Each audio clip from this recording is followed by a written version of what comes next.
8:10 a.m. The Voice of the Philippines, and we have, of course, our main staples here at Protagonist or antagonist? Hi, Mark. Hi, Attorney Tom. Welcome. It's another Saturday here on Education Radio. So what's up?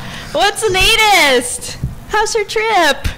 Taiwan. I would like to Taiwan is probably my third choice to leave. Talaga? Yeah. Really? After Japan. Yeah. What happened ba in Taiwan? It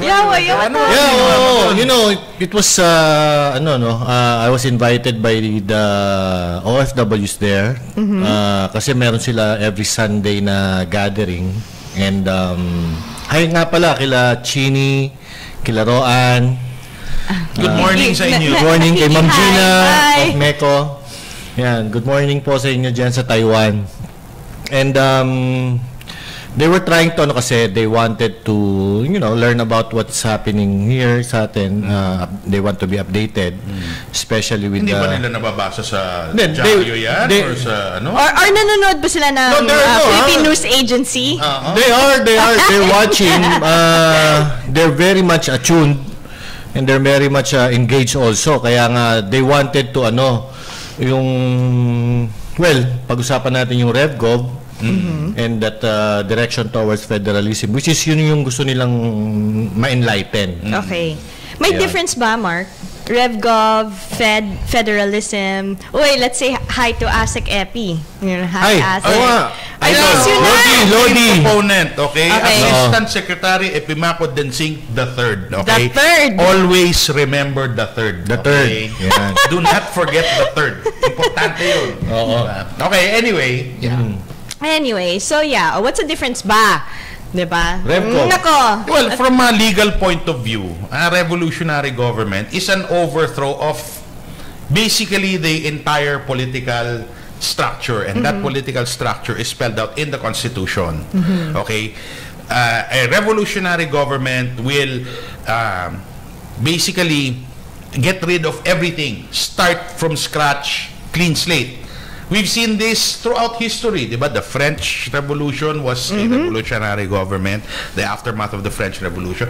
The Americans also had that. The English also, during the reign of Oliver Cromwell, when he overthrew the king, of course, that's a different discussion. But almost all countries, including the Philippines, like I keep reiterating, we had a revolutionary government under Mrs. Cory Aquino. We had. Yeah. Okay? So what did Mrs. Aquino do in the context of the Philippines? She completely disregarded the 1973 Constitution that was promulgated during the time of Ferdinand Marcos. Okay, she enacted a freedom constitution. And if I will recall off the top of my head, one of the whereas clauses or purposes of the freedom constitution was to hasten the transition to full democracy. So ika nga, na-flat yung sasakyan mo, okay? You got your spare tire first in order to enable your vehicle to run in the meantime while you have the flat tire repaired. And once the flat tire was repaired, that was your permanent tire already for your vehicle, which is the 1987 Constitution. Ayun. Attorney, there was this parang issue dyan with the Cory revolutionary government. Kasi they were trying to say Cory did not declare a revolutionary government. Yes. There was a dispute on the terminology. Yes. Diba? Well, it's understandable kasi, again, context, Context is everything. Okay, Mrs. Aquino was besieged by instability. There are factions of the military questioning the legitimacy of her assumption to power. There were still remnants of the old order questioning whether she won the election or not. Yes. So, if you look at Executive Order Number 3, Series of 1986, there is no word there, absolutely none, that says revolutionary government. It only provides for a mechanism or the purpose or reason why there is this so-called freedom constitution, which is to hasten the full transition to democracy and to clean up the bureaucracy. Have we even cleaned? Sige, yeah, Marty. but Hindi, kasi I've also checked the definition of a revolutionary government or a revolution per se. Kasi a revolution is an overthrow, gaya na sinabi mo, or an upheaval that would disrupt the current state. Right. It overturns the status quo. Tama, the status quo. So in a way, yung EDSA revolution, yung EDSA 1986 was a sort of a revolution. Yes. That is that is what you That call is the premise. Yes, Oh, the premise, correct. That's diba? the premise. Or yung trigger. Yeah. Yun yung trigger dun eh. So, ito yung sinasabi natin na for a revolutionary government to be in existence or to be validated, there has to be an upheaval. Correct. Ayun. And that is what is not That's the lacking element. That is now. what is missing now. Yes. Okay. Discussion in the run-up to the November 30 rallies, di ba? He was always being asked, even the spokesperson of Malacanang was being asked, di ba, are you going to declare a revolutionary government? Sabi niya, no. The conditions are not there. Yeah. Saka, how can you declare a revolution against yourself? Yeah. Ikaw ang government. Yan. Yeah. Diba? That's what you call a self-coup. Yeah. You know, like I think, some states did that. I mean, some heads of state. Like, if I recall, it's Idi Amin of Uganda. He did that. You know, he did that. Yeah, Robert Mugabe, who was recently ousted from Zimbabwe. I mean, one of the longest-serving heads of state and government for the past, 37 years. He did the same thing. So basically, that's it. Of course, legally speaking, or if we look at the perspective, there is really nothing that prevents the president from doing that. Yeah. Let's face it. Yeah. There is nothing that, for as long as you have the support of the military, if you have the support of the citizen, it can be done. Right. But whether it will be done is a different story altogether. So that's exactly what the people have to understand Yeah. now. Yes. Because there's so much fear revolving around this whole thing. Yeah. But we don't really understand kasi the factors, that the elements Right. that are necessary to be able to really make this stand ground. Diba? And if you're saying that there's one element that's missing, which is the upheaval, and the president knows this, then at the moment, there's no need. Yes, there's no need. There's no because, need. the government is functioning and everything. But, let's take the statement of the president and government officials also. Let's take a step back and analyze. They said that the conditions are not ripe. Now, if the conditions are ripe, the president, sadly said that he will declare a revolutionary government if the ship of state is tumataob na. Yeah. Di ba? Which every head of state has that inherent right to protect the citizens of this republic. Yeah, maybe we can like parang dissect further. Yeah. What are the conditions that would parang Are necessary. or what are the conditions that would push Duterte to say that the ship of state is now sinking? That's very subjective, Mark. Yeah. Pero yung mga elements na yun, like for instance, kasi hininto na niya ang peace talks with the Reds. Diba? So the Reds are now considered as terrorists. So now they can probably. And I remember in one of his speeches, he already said, anticipate intensified attacks. Because the president said, alam ko yan. Yeah. Diba? He's been dealing with them for the past 20, 30 or so years. And he said, babawi ang mga yan. Exactly. Diba? So that's why he was warning the military, you better, be on alert. Okay? No, while it can be speculative, but it is possible. It is possible. That the Reds can now mount or heighten their activities. Correct. Kasi you can you can trace their behavior naman eh, 'di ba? You can trace their behavior because that kind of behavior is attuned to their objective. Right. Diba? And what is their objective anyway at the end of the day? To overthrow the government. Overthrow the government. Plain and simple. Regardless of it is the government of the Aquinos or the government of a Duterte or the government of an Arroyo. That's their history. Time immemorial. Exactly. Yeah. Diba? It's not rocket science anymore. It's that's really their objective. Okay, so aside from the left, who are also capable or possible of mounting an activity that would overthrow the government.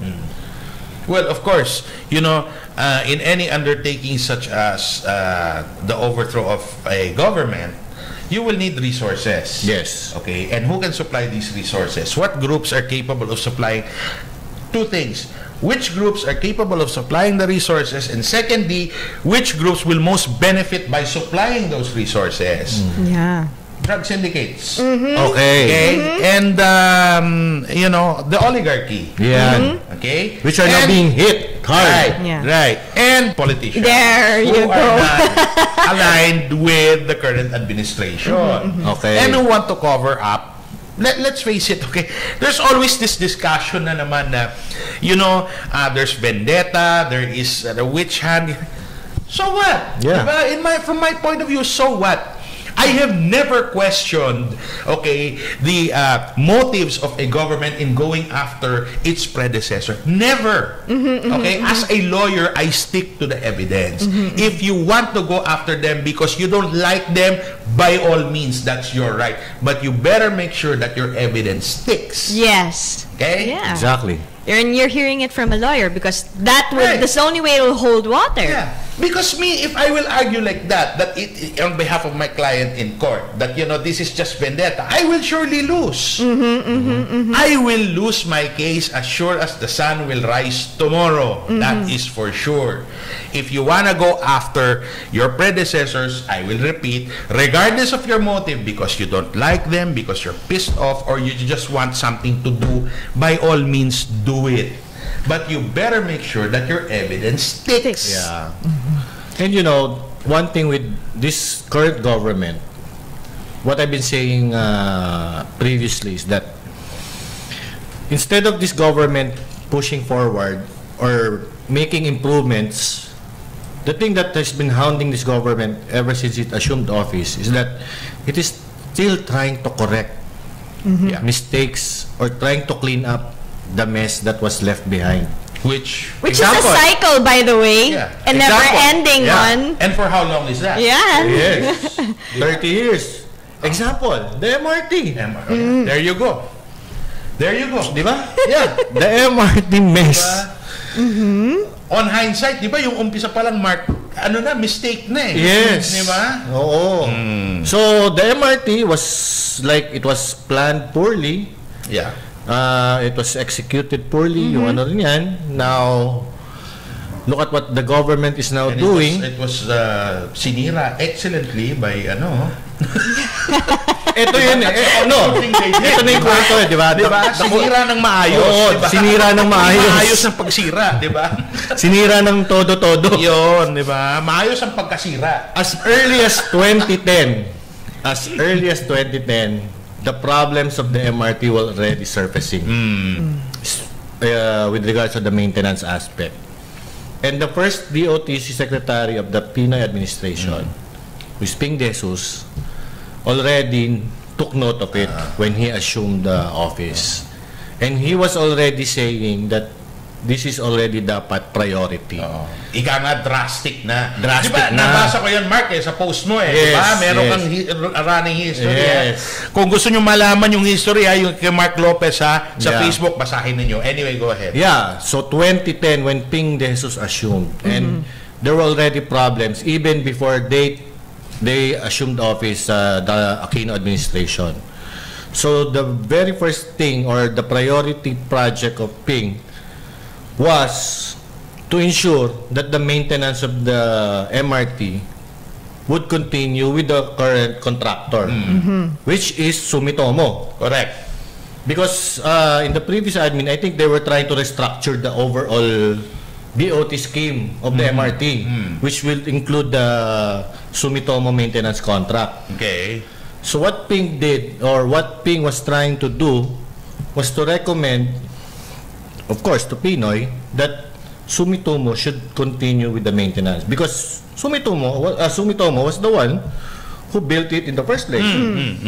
And was the one maintaining it. And ika nga, Sumitomo knows it like the back of its hand. Yes. Diba? So, and you know, balik-baliktad mo mga kabisado ni Sumitomo yan. And Sumitomo is not a pipichu. It's one of the most, one of the biggest, what you call saibatsus or conglomerates in Japan. They're into so many businesses, and you know, these conglomerates have been around for hundreds of years. Yeah. Diba? They're the wealth of experience that they have across so many industries is unparalleled.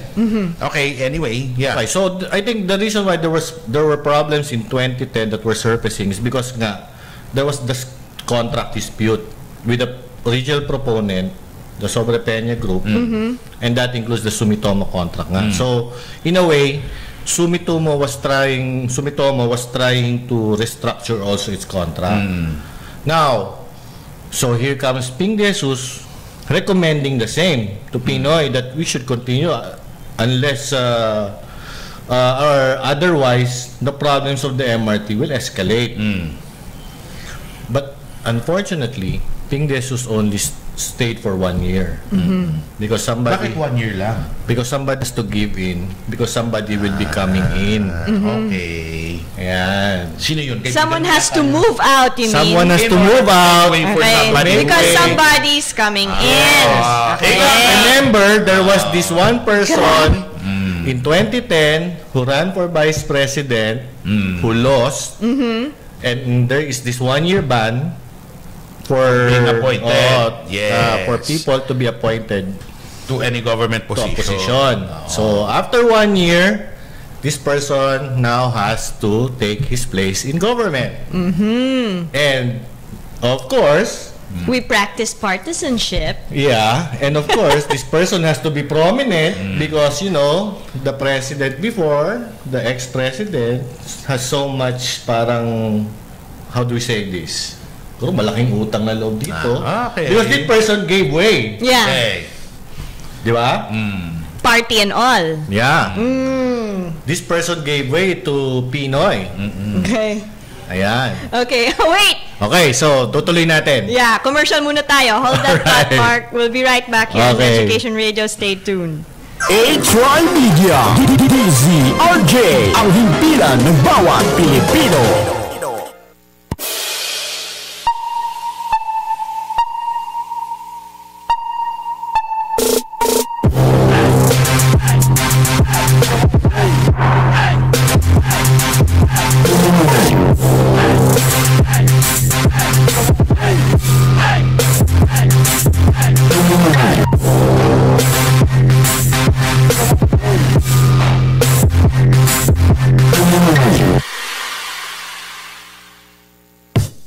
Ang dami ng peke sa world.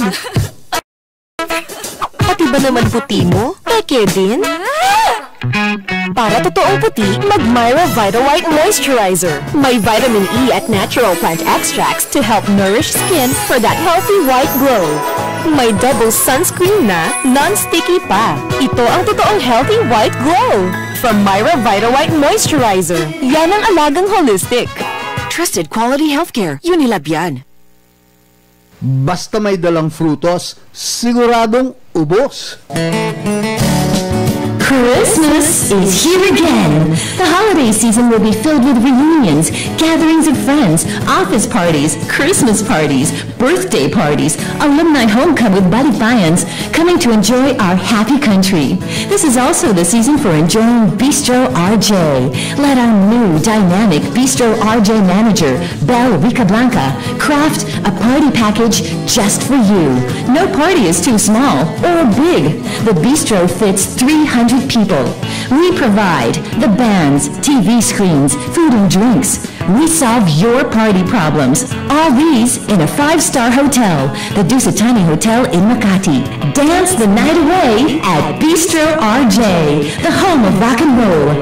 Call our friendly manager Belle for reservations right now. 519-8410 or 0906-221-1524. HY Media, DZRJ, ang himpilan ng bawat Pilipino. Edukasyon sa radyo, kasama si Pia Morato.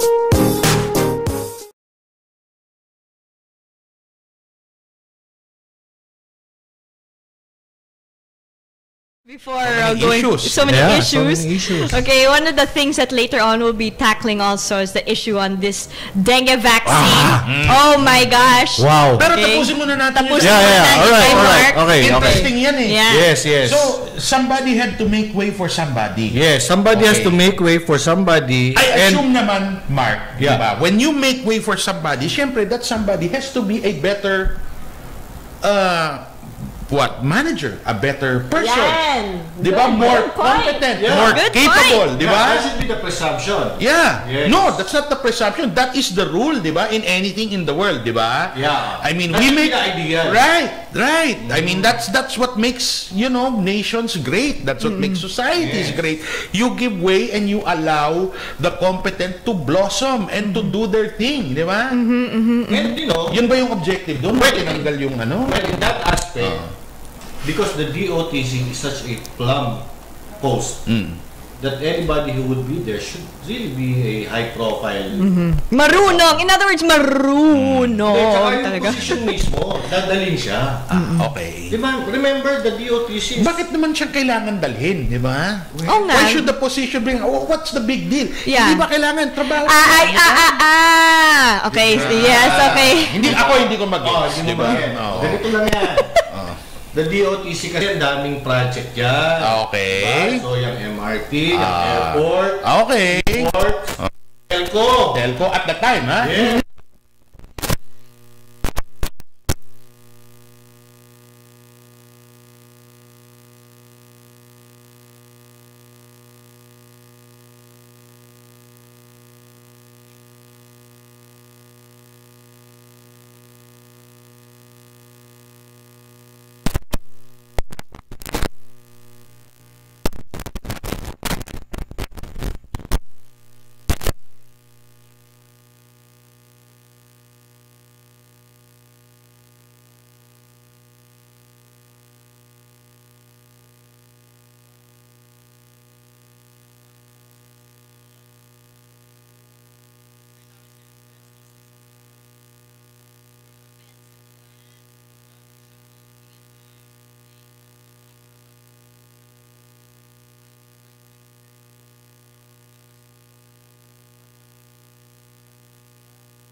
New meaning to say idea niya. Yeah. Okay. Sa kanya lahat. Sige.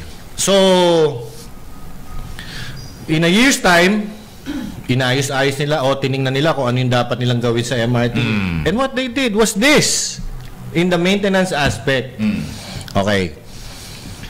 In October 2012, actually, nakaalis na si Mar because may nangyari naman sa DILG. Okay. We all know that. Yes. So, namatay si Jesse Robredo.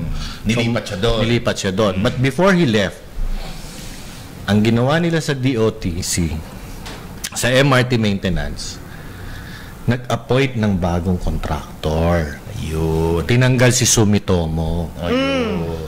At ang pinalit na contractor is a local one that was like created 3 months before with a paid-up capital of about 65,000 pesos. To be given 65,000. So, if the paid-up capital, probably siguro 62,500 because yung 25. Yes, 62,500 pesos is 25% of 225,000 pesos, which is your subscribed capital. Yan. And 225,000 pesos is roughly 25% of 1 million pesos, which is your authorized capital stock. In any event, magkano yung kontrata ng ano? The maintenance contract was $1.5 million per month. Per month. Tapos ang capitalization itong kumpanya na inawardan ng problema ka talaga, anak. Itong kumpanya na binigyan ng kontrata na yan, ang capital yon was 62,500. So 2012 until now, that is what happened in terms of the maintenance. Kaya, ayun, may lumagpas na tren, di ba, sa TAF? Yes. Ilang beses yung mga hinto-hinto. Nag-offload ng pasahero, naglalakad sarili. Yung interval, bumagal. Di ba, nakita ko sa YouTube, nag-post, di ba, bumukas bigla yung pinto. Bumukas yung pinto. Di ba? Tumutulo. Oo. Yung tipong ang haba ng pila mula sa North Edge Station from umabot na halos ng Quezon Avenue, which is the next station. I mean, all those things now manifested after this company took over as the maintenance. Ayan. Tapos pinalitan yan nitong huli pa rin. Bago yan. Kasi nga, sumobra naman ng lala. At pinalitan nila ulit. Ito naman yung buri, yung Busan. Ayan. Yung train. Kasi nga, sumobra ng yung parang pelikula yan. Yung pinalit sa Sumitomo, siguro doon, di ba? yung PH Trans, pinalitan yung Sumitomo, tapos ito nga yung PH Trans, pinalitan nitong Buri.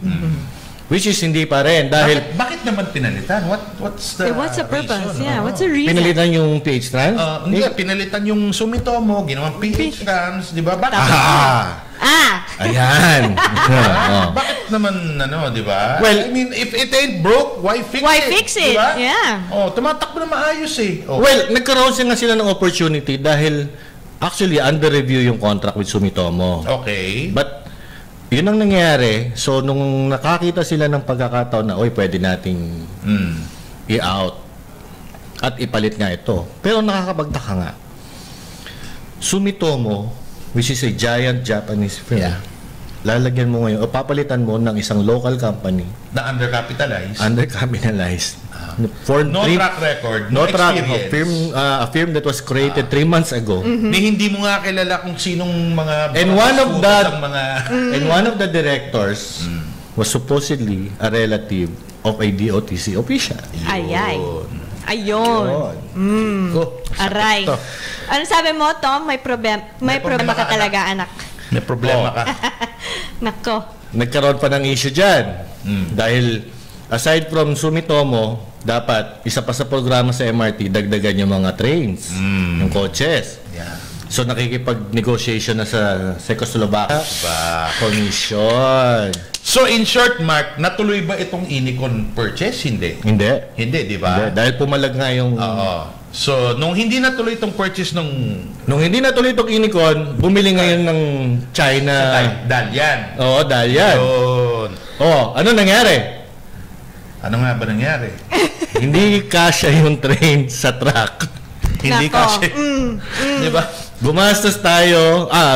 Tayo na yan. Yeah, Taxpayer tayo money yan eh. Yes.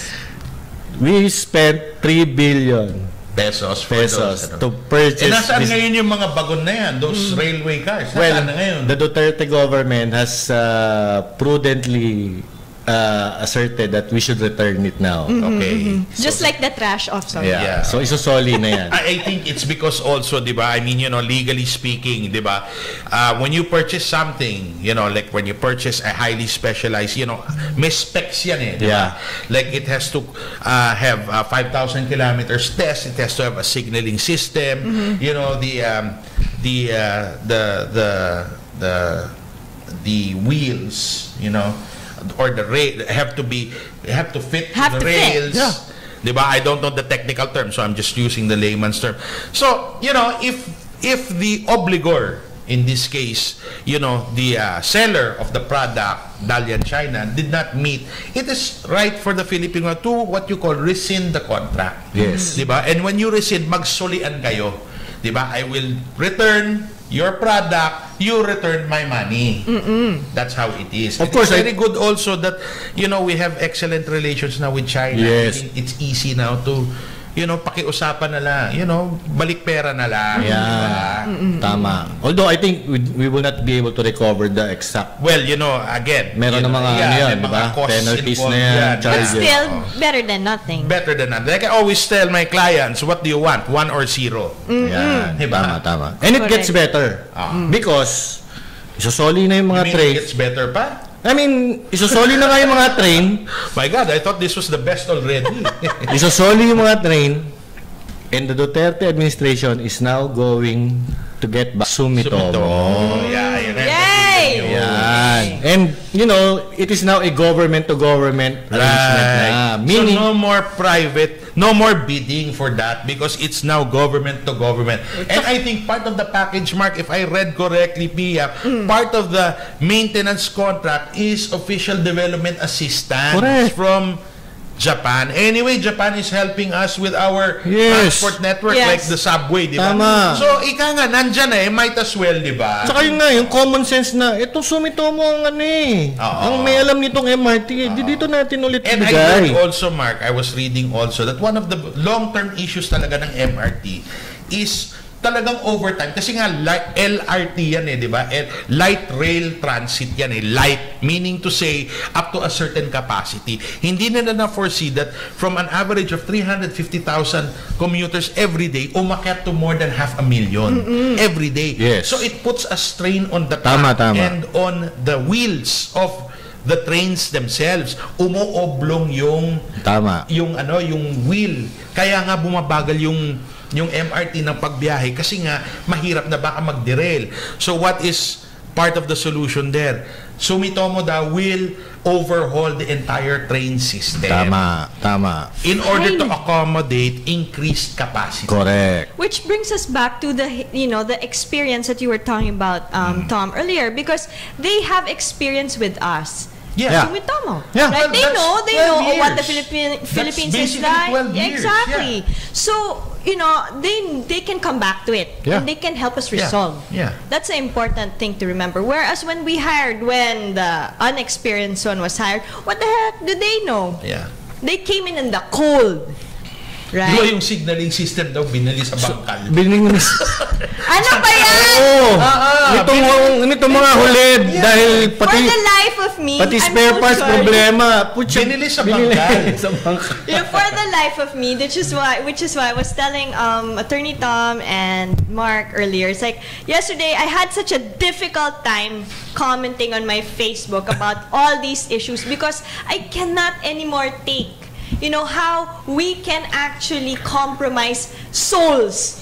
And how we can accept this. Diba? Right? Yeah. How I mean, Imagine the sacrifice. And how some people still justify it and defend it. Yeah. it's too much. So yes, are we taking a break or what? Yeah, okay. We'll just pause for a short break. We'll be right back here in Education Radio. Stay tuned. Grabe yun. HY Media, DZRJ, ang himpilan ng bawat Pilipino. para sa inyong mga sumbong. Tumawag sa 8888. Ito ang National Complaint Hotline number ng pamahalaan. Sumbungan para sa mga korap na opisyal ng gobyerno, mga opisyal na hindi nagtatrabaho ng maayos, maging ang mga tiwangwang at hindi natapos na proyekto ng gobyerno ay maaaring isumbong sa 8888. Isang paalala mula sa DZRJ 810 AM. 8 Media, ang himpilan ng bawat Pilipino. Ating alamin at unawain ang Executive Order Number 26 o ang Nationwide Smoking Ban. Ibig sabihin, mas hihigpitan ang pagbabawal ng paninigarilyo sa mga pampublikong lugar at pampublikong transportasyon. Bawal din manigarilyo sa mga ospital o mga pasilidad na kahalintulad nito gaya ng medical clinic, dental clinic, laboratorio at pharmacy. Bawal din manigarilyo sa loob ng mga gusali, maging sa mga hagdan, elevator at fire escape, maliban na lamang sa mga itatalagang enclosed area bilang smoking zone. Dapat sarado at may buffer zone. Lalong bawal manigarilyo sa mga lugar na fire hazard katulad ng gasoline station. Bawal din manigarilyo sa lahat ng paaralan, pribado man o pampubliko, maging sa mga lugar kung saan nagsasagawa ng aktibidad para sa mga kabataan.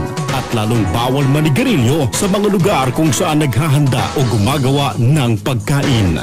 Bawal din na maglagay ng mga designated smoking area sa mga lugar na binanggit. Sa madaling salita, tigilan mo na ang paninigarilyo. Iwas sakit ka na, iwas kalaboso pa. Isang paalala mula sa A-Try Media, ang himpilan ng bawat Pilipino.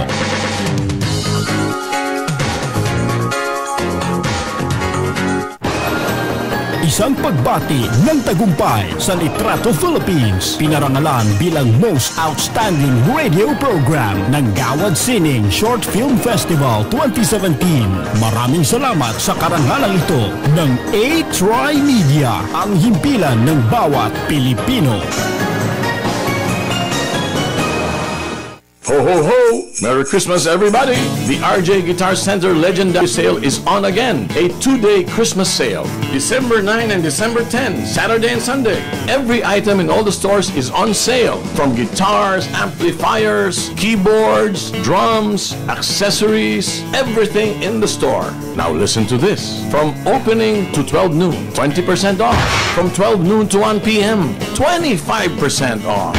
From 1 p.m. to 2 p.m., 30% off. From 2 p.m. to 4 p.m., 35% off. From 4 p.m. to 8 p.m., 40% off. From 8 p.m. till closing, 50% off. RJ Guitar Center has 24 branches. You can log on to www.rjguitarcenter.com. See you at RJ Guitar Center 2-day Christmas sale, December 9 and December 10. Per DTI FTEB permit number 1301, series of 2017. A-Try Media, DZRJ, ang himpilan ng bawat Pilipino.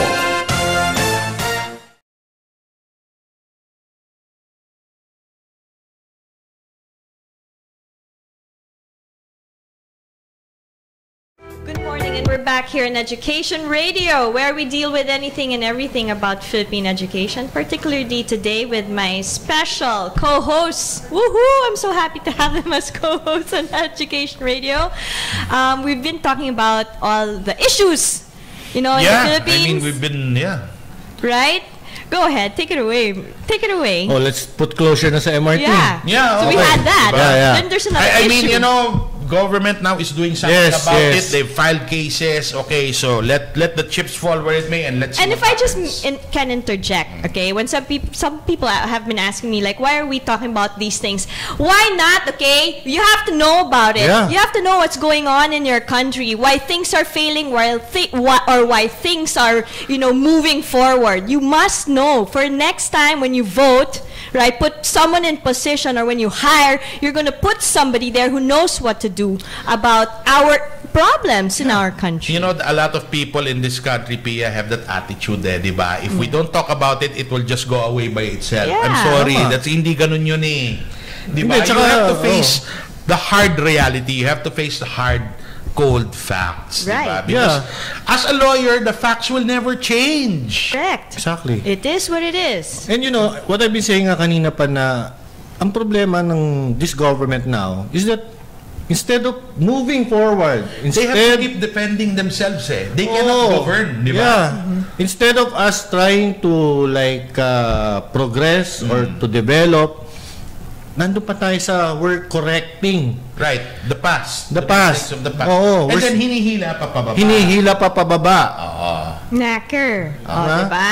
I mean, I've been to Taiwan recently and sabi ko nga sa inyo, every time I go around like in Taiwan, in Hong Kong, Singapore, mahihiya ka sa public transport system nila.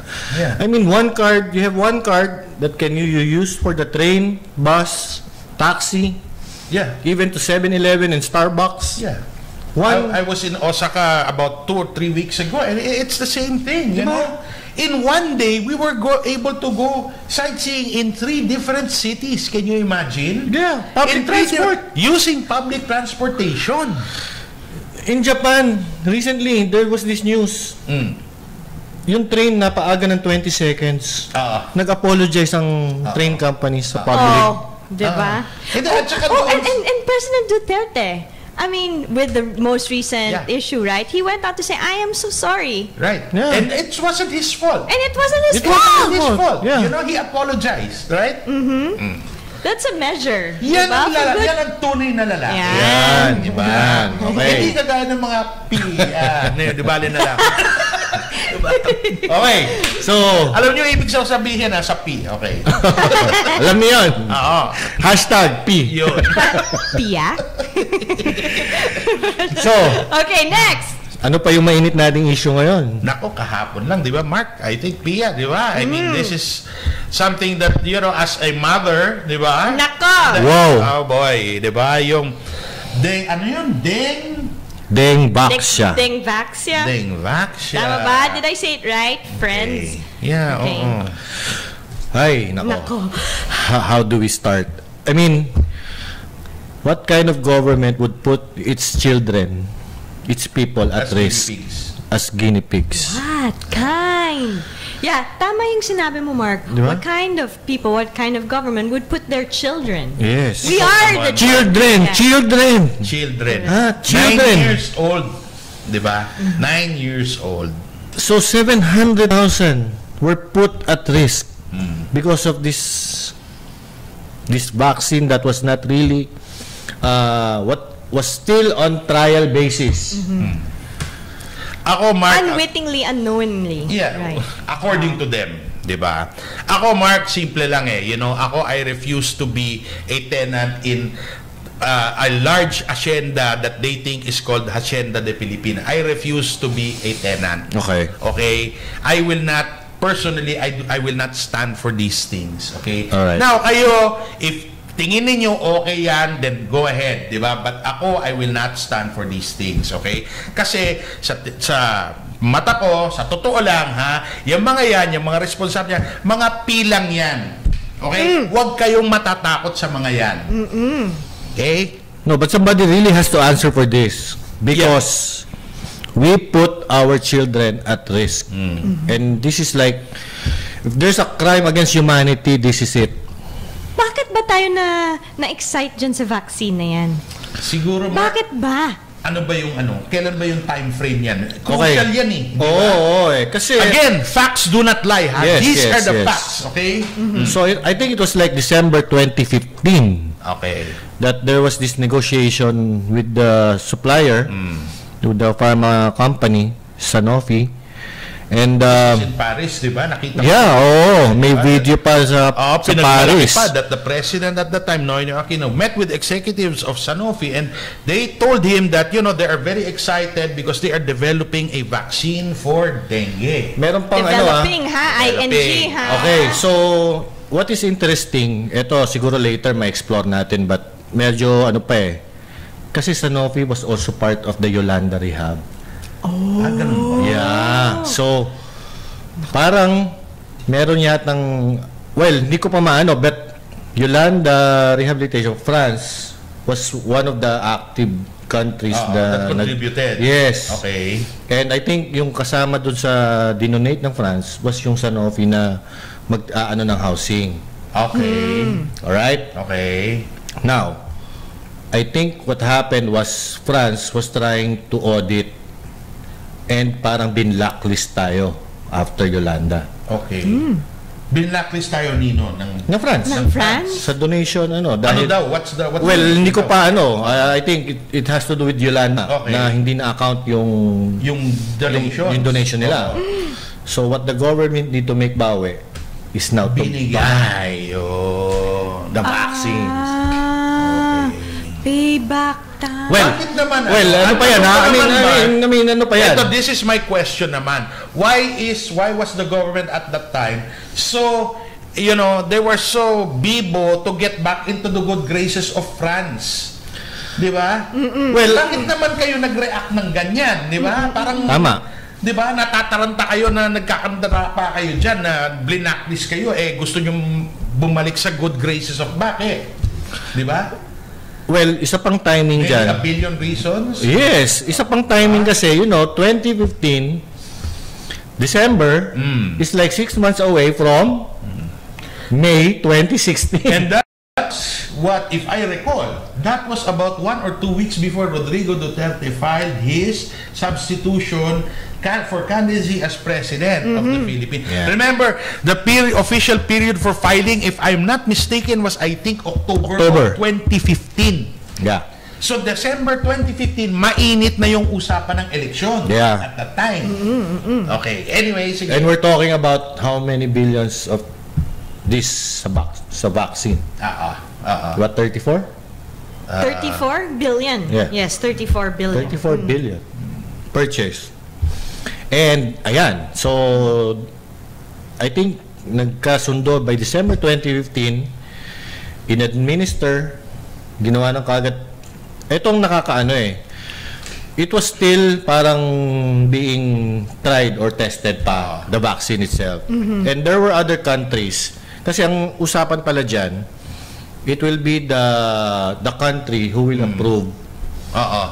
It is not the WHO. Yeah, syempre. The WHO or the World Health Organization is just like a policy making and like a parang regulatory lang na they would just like to... So parang yung WHO, World Health Organization, parang recommendatory lang yan. Yeah, tsaka parang ano lang sila, they will validate. Yung ang final decision talaga is with the host country. With the host country that will allow the testing or the approval of the vaccine. So it was offered in, I think, Singapore, Malaysia, Mexico, and India. In short, in mga Brazil. countries that yung may prevalence ng dengue. Kasi nga maiinit. Mga tropical. We're hot tropical countries. Yes, diba? so yung susceptible sa dengue.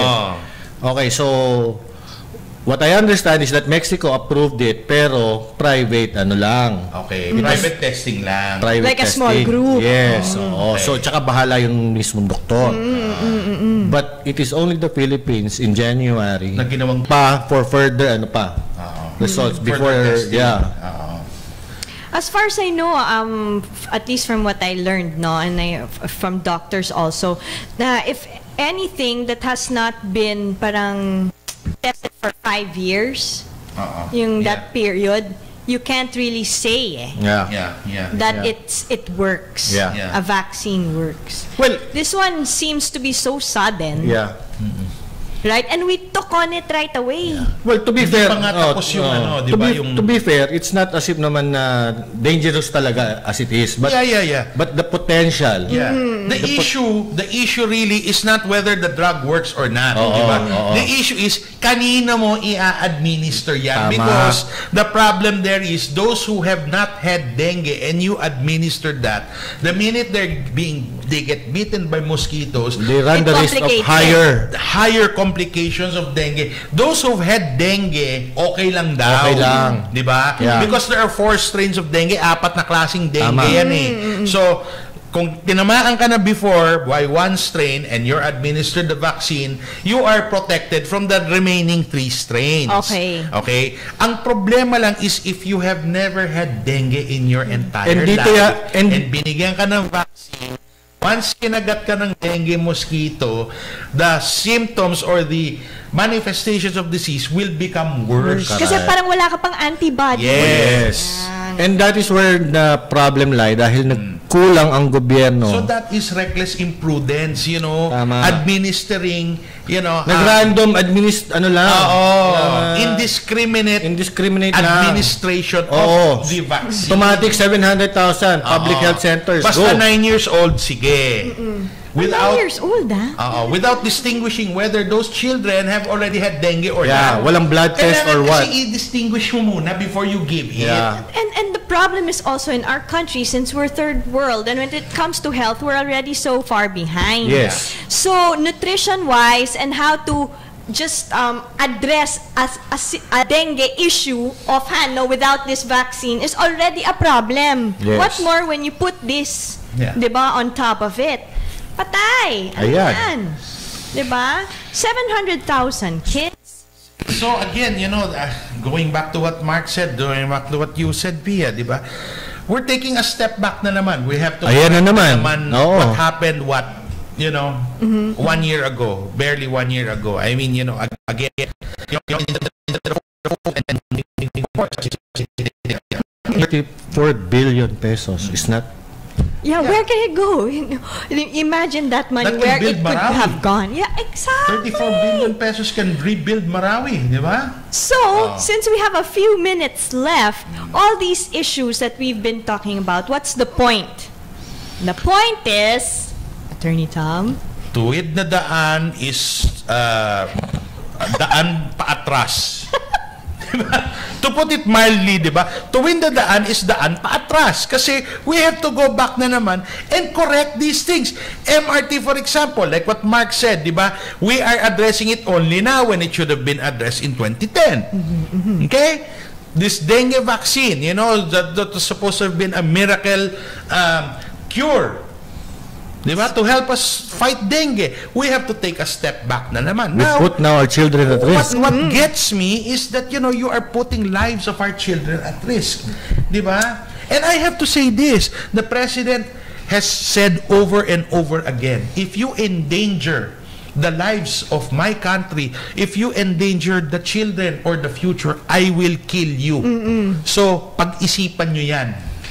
And do you guys think that these are issues also, you know, everyone, again, going back to RevGov, these are the issues that we must, you know, keep in mind? Yes, yes. Okay, you think so? Yes, of course. And I think there will still be issues pa that will be, you know, coming forth. Like I always say, as a practicing lawyer, I've been practicing for 20 years, you know, trust me, there is nothing that you can hide. It will come out. Why? Because if you hide something, you have to lie. Yes. And to cover up one lie, you have to keep on lying and lying. I have yet to meet somebody who can consistently lie from beginning to end. It just has never happened. Ayun. Ayan. That's from experience. I'm telling you. I have to That's say from it's biblical experience. too, you know. Yeah, it's Yeah. true. It's true. It's true. So I hope you guys enjoyed the show today. Mark, last words. Yes, you. Well, I'm still afraid of what's going to come out pa. Oo nga eh. Diba? And I mean, ano pa kaya? ano pa? Oh, you know, we have not even like discussed yung PDAF, DENDAP. Yeah, oo. O sa susunod, Ano? the next Saturday. Yeah. Diba? Hindi natin alam yan. We have this impeachment pa of Sereno. Yeah. Ayan. Ayan, diba? Maraming nangyari. Maraming nangyari dyan. Last Oo. week, ha? Ang daming lumabas. Oh, so Ba't ganun? Bakit talaga ang daming lumalabas na hindi what do you call that? It's like being dug up. Yeah. You know? But we're actually not digging it up. It's just no, coming yun out. yung sinabi ni Tom na even if you lie for so many, lalabas at lalabas yan. You cannot. Yeah. Trust me, you cannot. Well, so it's for us to learn, no? Yes. And so that we also know where we make a stand at the end of the exactly. day. And again, you know, elections are coming soon, right? So, oh my. Ooh. Really? Elections are coming. Oh yeah, because you know how like some people spend You mean like to say a whole year we are are going to vote again for congressmen and senators. Yes. Akala ko ba we're going I want to know. Nga eh. May narinig akong... Yeah, well, you know, I heard with this something. move to, di ba? We're like... Hindi kung ganon, wala na tayong problema. Although may nadidinig din ako na may isang ngayong umaapila or pumapapel na, di ba? Na pumapwesto na. Ganon? At hindi lang yata senador ang gusto niya. Ganon? Oo. Mas mataas pa senador. Mas mataas. Kasi raw hindi siya pwedeng pang senador lang. Ganon. She cannot share the limelight with 23 others. Oh my. Okay. According to her, mismo, okay siya, pwede siya mag-VP, di ba? Aba, hindi. Ako, okay lang ako doon, di ba? Maybe mangyayari maging presidente siya. Patayin natin. Mamamatay yung niya. Okay. May mamamatay na kapatid. Okay, so the next time we're gonna talk about all these other issues like what you're saying, the PIDAF, wala pa yan. Wala pa. Chief Justice. These are all developing stories. Yes. Yeah. That's what our listeners have to understand. You know, all these issues, there's so many things that are unraveling. Yes, okay? And we must know. That is an education for us all. Thanks so much, Attorney Tom and Mark. Okay. Thank you. Thank you. Good morning sa lahat. See you guys. Bye. Another episode of Education Radio here on DZRJ 810 AM, the voice of the Philippines. Hasta luego, everyone. Salute to the AFP. A-Try Media, DZRJ, ang himpilan ng bawat Pilipino. The BBC in London goes direct to the Raja Broadcasting Network, DZRJ 810 AM, with a live news update. Programa ng A-Try Media sa aming mga social media accounts. A-Try Media-TV sa Facebook, A-Try Media DZRJ 810 sa Twitter.